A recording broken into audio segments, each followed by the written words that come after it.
Let's talk about the release of the Kennedy papers, the MLK papers, both RFK and JFK Kennedys. With those coming out, you say in your book it was LBJ.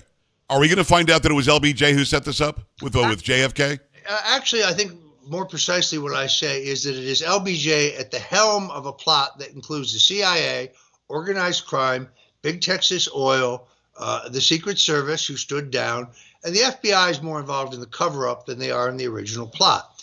As far as these upcoming disclosures, I think we're going to nail the CIA part of this.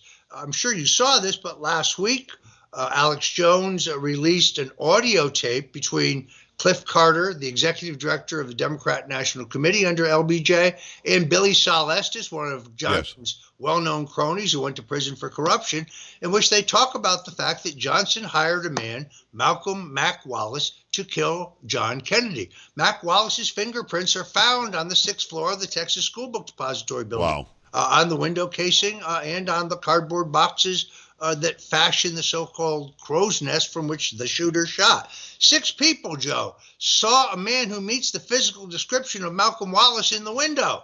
Wow. So the Johnson part of this, I think, is nailed down. What we're going to get out of these upcoming releases, I think, is the CIA piece of this will be nailed down. Read Sam Giancana's daughter's book, and you have the documentation of the mob's involvement in the assassination. Big Texas Oil is in there as well. So piece by piece, this is all coming together. Robert Kennedy. This is pretty simple. Thomas Noguchi, the coroner of L.A. County, very respected, says that Robert F. Kennedy Sr. died from 2 bullet wounds from the back of his head, the base of his neck at point-blank range. That means the pistol right up against your head. Yeah. But Sirhan is always in front of Kennedy. And he gets off 8 shots, all of which are accounted for, and none of them hit RFK Sr. So what are they hiding here? And in the case of Dr. King, the King family brought a civil suit against the FBI, the Memphis police, the Secret Service, and the federal government, and they won. That means a federal judge in civil court ruled that the government was complicit in Dr. King's murder. But you don't read about that in the mainstream. No, well, you don't. And Roger, I want to bring up something when it comes to JFK specifically. Is this why Mike Pompeo is so adamant that Donald Trump the first time didn't release this information because he knows it's got CIA all over it? You beat me to it, Joe. There's no question. Because in 2017, all these documents were scheduled to be released under a law passed in the late 90s, unless the president objected.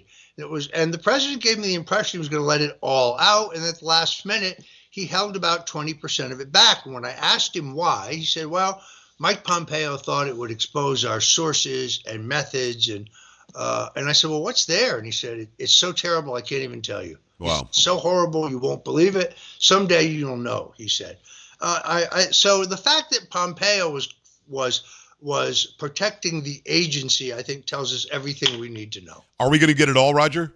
I do think we're going to get it all. But again, it's a larger puzzle. So, for example, the House Select Committee on Assassinations set up in the late 70s, they focused only on organized crime. That's because those hired to run the committee and staff the committee were experts on organized crime, prosecutors. That piece has been established. The Johnson piece is more than established. Read my book, The Man Who Killed Kennedy, The Case Against LBJ, and this new audio tape. And now the CIA role will be firmly established. Okay, one last question. I appreciate the extended time. We'll make a couple of really great parts out of this for the radio show and also for our streaming. So those of you watching and listening, you're getting extra time with Roger Stone. One last question on this. So it gets released, and if what we're saying here, what you're saying specifically, and what Pompeo did in the first Trump administration is, if all that's true that the CIA is complicit, do you make it go away? Do you revamp the CIA? I mean, all these people who were involved back then are dead. I mean, what do you do about it now? I think you make sure that our government isn't involved in future assassinations. In other words, I'm very happy to see the president declassifying this information on JFK, RFK, and MLK. Joe, I want to see the declassified documents on the attempted assassination of Ronald Reagan. John Hinckley Jr. is in a crouching position in front of Reagan. He gets off 4 shots, all accounted for. Reagan is shot from above and behind. Yes. but we have no government. There's nothing that's ever been released. We have a brief statement from Vice President George Bush saying an investigation determined there was no conspiracy. Sorry, that's not good enough for me. I'd like to know more. And I want to know the truth about Butler, Pennsylvania. Oh, absolutely. West Palm Beach. So I think that this is a domino effect that we're going to ultimately learn that the same bad actors, not the same people, but the same mentality continues to exist in these agencies. That's why I'm counting on Kash Patel and John Ratcliffe and by the grace of God, Tulsi Gabbard to help clean up these agencies, clean out these agencies so they're not involved in a future assassination attempt on an American president. And what we're talking about is quite obviously what we always call the deep state. So the deep state could go away. This could be it. This is their last breath. Once they release these files, if this shows the deep state's been running things for 60, 70 years, then the dismantling of it is obvious. It's got to happen. And it all begins with the murder of John F. Kennedy. I mean, Dwight Eisenhower tried to warn us on his way out the door.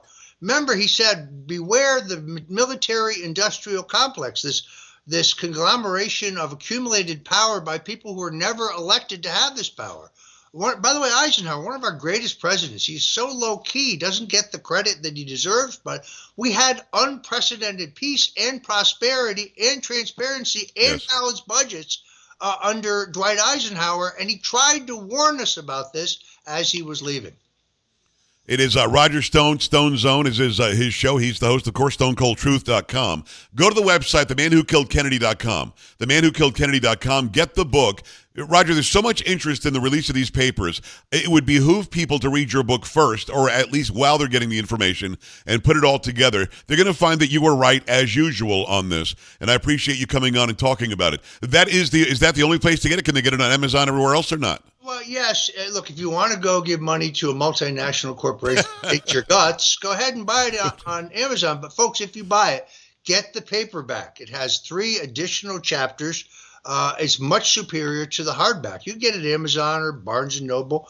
It's readily available. But I think it will put everything in context for you. In the JFK researcher community, there's not unanimity. There's some people think it was just the CIA or just the mob or just Lyndon Johnson. No, it is all of them. I'm updating the book because I have even more information that I didn't have at the time I wrote it. So there'll be a new version out relatively soon. But if you want to understand what happened in its totality, and I'm not criticizing others. So, for example, James Douglas has written a book, JFK, The Unspeakable, that Robert Kennedy Jr. speaks about. I've read the book. He's right about all of it, but he only has a piece of the puzzle. It's reflected in my book. But if you want to see the big picture of everyone who's involved and what their individual motives are, well, The Man Who Killed Kennedy, The Case Against LBJ, you can get it at themanwhokilledkennedy.com. TheManWhoKilledKennedy.com. Go there right now. Check out his show every single day. Check him out on WABC on the weekends as well. It's our good friend Roger Stone.